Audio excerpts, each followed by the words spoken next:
Friends எல்லாம் எப்படி இருக்கீங்க? நான் வந்து ரொம்ப நல்லா இருக்கேன். நீங்களும் அதே மாதிரி எல்லோரும் ரொம்ப நல்லா இருப்பீங்க, ஆரோக்கியத்தோடு இருப்பீங்க அப்படின்னு நினச்சிட்டு இன்றைக்கி இந்த வீடியோ வந்து ஸ்டார்ட் பண்ணலாம். இது வந்து என்னோடய டே இன் லைஃப் மாதிரி தான் போக போகுது. நாளே வந்து பார்த்திங்கன்னா கீரை அதுக்கப்புறம் எல்லாம் வந்து வாங்கிட்டு வந்து ஸ்டோர் பண்ணி வச்சாச்சு. கருவேப்பிலை, கீரை, அதுக்கப்புறம் கொஞ்சமாக கொத்தமல்லி தழை, இது எல்லாமே வந்து நான் வந்து ஒன்றா எடுத்து ஆஞ்சு அது பாக்ஸில் வந்து போட்டு வைப்பேன். இங்கே வந்து இந்த தாத்தா ரெகுலராக எங்கள் வீட்டு பக்கம் வருவார், பூச்செடியெல்லாம் கொண்டு வருவார்.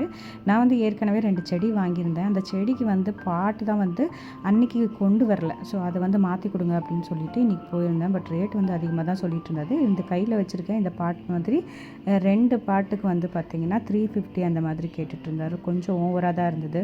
ஸோ இதுக்கு பதிலாக சிரமிக்கே வாங்கியிருக்கலாம் அப்படின்னு தோணுச்சு. பட் ஓகே, அவர்கிட்ட தான் ரெகுலராக வாங்குறதுனால இந்த பாட் வாங்கிட்டு இதில் தேவையான அளவு மண்ணும் வந்து போட்டுக்கலாம் அப்படின்னு சொல்லிட்டு நான் அந்த தாத்தா கிட்டே கேட்டிருந்தேன். பட் அவர் ரேட் வந்து கம்மியாக பண்ணல. நான் ஃபைனலாக வந்து வாங்கலை, அப்படியே வந்துட்டேன். சிரமிக்கில் வாங்கிக்கலாம் அப்படின்ட்டு. ஸோ இங்கே வந்து பார்த்திங்கன்னா நாள் வந்து ஸ்வீட் பொட்டேட்டோ வந்து வாங்கியிருந்தோம். அதுதான் வந்து இங்கே ஃபுல்லாக க்ளீன் பண்ணிவிட்டு, என் பொண்ணுக்கு வந்து ஸ்வீட் பொட்டேட்டோ ரொம்ப ரொம்ப பிடிக்கும். அதனால் அது வாங்கி ஒரு 2 நாள் வந்து இது நல்லா ஆற போட்டுட்டு அதுக்கப்புறம் வந்து வேச்சா நல்லா ஸ்வீட்டாக இருக்கும் அப்படின்னு நினச்சிட்டு தான் வந்து நான் இது வாங்கி ஒரு 2 to 3 days ஆச்சு. அது அப்படியே வந்து டைனிங் டேபிள் மேலேயே விட்டுருந்தேன். நல்லா வந்து காஞ்சிருச்சு. அதுக்கப்புறமா வந்து வைக்கலாம் அப்படின்னு சொல்லிட்டு இங்கே இட்லி பாத்திரத்தில் இந்த மாதிரி வச்சு கொஞ்சமாக தண்ணி சேர்த்துட்டு வேக வச்சு எடுத்துக்கிட்டேன். இன்றைக்கி காலையில் வந்து பார்த்திங்கன்னா என் பையனுக்கு ஸ்கூல் இருந்ததுனால அவனுக்கு வந்து ரைஸ் வந்து பண்ணியிருந்தேன். அது வந்து அவன் கொண்டு போயிட்டான். ஸோ வீட்டில் வந்து பார்த்திங்கன்னா நானே, என் ஹஸ்பண்ட், அப்புறம் பொண்ணு, எங்கள் 3 பேர்த்துக்கு வந்து என்ன பண்ணலாம், சிம்பிளாக ஏதாவது பண்ணிக்கலாம் அப்படின்னு சொல்லிட்டு கார்லிக் ப்ரெட்டு தான் வந்து பண்ணியிருந்தேன். ஸோ பார்த்திங்கன்னா இங்கே ஒரு 10 to 15 பல் பூண்டு வந்து எடுத்துகிட்டு நல்லா எண்ணெயில் கொஞ்சம் நல்லா வதக்கிட்டு அதுக்கப்புறம் அதை நல்லா ஸ்மாஷ் பண்ணி எடுத்துக்கலாம். இதுலேயே வந்து பார்த்திங்கன்னா கொஞ்சமாக butter, mixed herbs, oregano, chilli flakes, அதுக்கப்புறம் கொஞ்சமாக மயோனீஸு அதெல்லாம் போட்டுட்டு நல்லா மிக்ஸ் பண்ணிட்டோம்னா ஒரு சூப்பரான ஸ்ப்ரெட் வந்து ரெடி ஆயிரும். இது வந்து ப்ரெட்டுக்கு மேலே ஸ்ப்ரெட் பண்ணிவிட்டு டோஸ்ட் பண்ணி எடுத்தோம்னா வந்து டோஸ்ட் பண்ணி எடுத்தோம்னா சூப்பரான கார்லிக் ப்ரெட் வந்து ரெடி ஆயிரும். ஸோ கண்டிப்பாக ஒரு முறை ட்ரை பண்ணி பாருங்கள். ரொம்ப சிம்பிளான ரெசிபி தான், செய்கிறதுக்கு வந்து மேக்ஸிமம் ஒரு 10 minutesல ரெடி ஆயிரும். ஸோ நான் ஏற்கனவே வந்து ஸ்வீட் பொட்டேட்டோ வந்து ஸ்டீம் பண்ண வச்சுருக்கேன். அதுவும் வந்து ஒரு பக்கம் வெந்துட்டுருக்கு. ஸோ கொஞ்சமாக மயோனீஸ், அதுக்கப்புறம் மிக்ஸ்ட் ஹர்ப்ஸ் இதெல்லாம் சேர்த்துட்டு வேணும்னா நம்ம பீஸா சாஸ் கூட சேர்த்துக்கலாம். அதுவும் வந்து ரொம்பவே நல்லாயிருக்கும். இது எல்லாம் சேர்த்துட்டு நல்லா மிக்ஸ் பண்ணோம்னா நம்மளுக்கு ஒரு ஸ்ப்ரெட் வந்து கிடச்சிடும். இதை நல்லா ப்ரெட்டில் தடவிட்டு 2 பக்கம் டோஸ்ட் பண்ணி எடுத்துக்கலாம். என்னோடய சேனலில் இதுதான் ஃபஸ்ட் டைம் பார்க்குறீங்க அப்படின்னா கண்டிப்பாக சேனலை வந்து சப்ஸ்கிரைப் பண்ணிக்கோங்க. இந்த வீடியோ பிடிச்சிருந்தா, இந்த ரெசிபி பிடிச்சிருந்தா கண்டிப்பாக வீடியோக்கு ஒரு லைக் போட மறக்காதீங்க. அப்படி கூட இருக்க பெல் பட்டனையும் ப்ரெஸ் பண்ணி விட்டிங்கன்னா நான் போடுற வீடியோவோட நோட்டிஃபிகேஷன் வந்து உங்களுக்கு வரும். ஓகேங்களா? ஸோ சூப்பரான ஸ்ப்ரெட் வந்து ரெடி ஆயிடுச்சுங்க.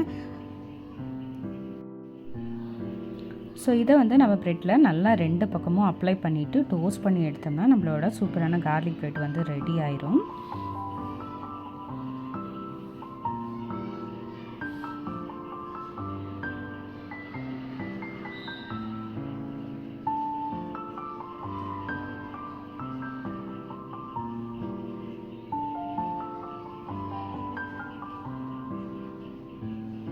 ஸோ ரொம்ப சிம்பிளான ரெசிபி, பட் செய்கிறதுக்கு ஒரு மேக்ஸிமம் 5 minutes இருந்தால் போதும், செஞ்சிடலாம். ஸோ பூண்டு வந்து உடம்புக்கு ரொம்ப ரொம்ப நல்லது. நீங்கள் வேணும்னா இதை பட்டரில் கூட டாஸ் பண்ணி எடுத்துகிட்டு அதுக்கப்புறம் நல்லா ஸ்மாஷ் பண்ணி விட்டுட்டு பண்ணலாம். மேலே பார்த்தீங்கன்னா நான் கொஞ்சமாக வெங்காயம், அதுக்கப்புறம் கொஞ்சமாக என்கிட்ட சீஸ் இருந்தது, அதையும் வந்து மேலே போட்டு டோஸ்ட் பண்ணி எடுத்துக்கிட்டேன். டேஸ்ட் வந்து ரொம்ப சூப்பராக இருந்தது இது கூட சாப்பிட்றப்போ.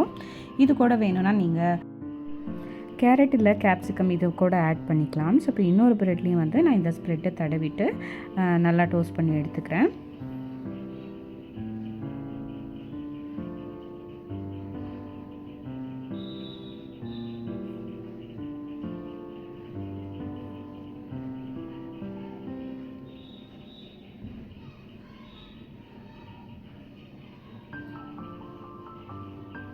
ஸோ இது வந்து 2 ப்ரெட்டு சாப்பிட்டாலே போதுங்க, ஃபில்லிங்காக இருக்கும். ஸோ மேலே கொஞ்சம் பட்டர் போட்டு நல்லா டோஸ்ட் பண்ணி எடுத்தாச்சு. என்னோட கிழங்கு வந்து நல்லா வெந்துருச்சு, ஸ்வீட் பொட்டேட்டோ. ஸோ இன்றைக்கான பிரேக்ஃபாஸ்ட் இது தான், ஸ்வீட் பொட்டேட்டோ, அதுக்கப்புறம் 2 ப்ரெட்டு, அதுக்கப்புறம் கொஞ்சமாக டீ. எங்கள் வீட்டில் இன்றைக்கி இது தான் பிரேக்ஃபாஸ்ட். நீங்கள் என்ன சாப்பிட்டீங்க அப்படின்னு முடிஞ்சால் கமெண்ட்டில் சொல்லுங்கள். ஹோப் இந்த வீடியோ உங்களுக்கு பிடிச்சிருக்குன்னு நினைக்கிறேன். பிடிச்சிருந்தா ப்ளீஸ் வீடியோக்கு ஒரு லைக் போடுங்க, சேனலை வந்து சப்ஸ்கிரைப் பண்ணிக்கோங்க. அப்படியே கூட இருக்க பெல் பட்டனையும் ப்ரெஸ் பண்ணி விடுங்க. அப்போ தான் நான் போடுற வீடியோவோட நோட்டிஃபிகேஷன் வந்து உங்களுக்கு வரும். Meet you in the next interesting video. Until then, bye from Asha and thanks for watching. Bye.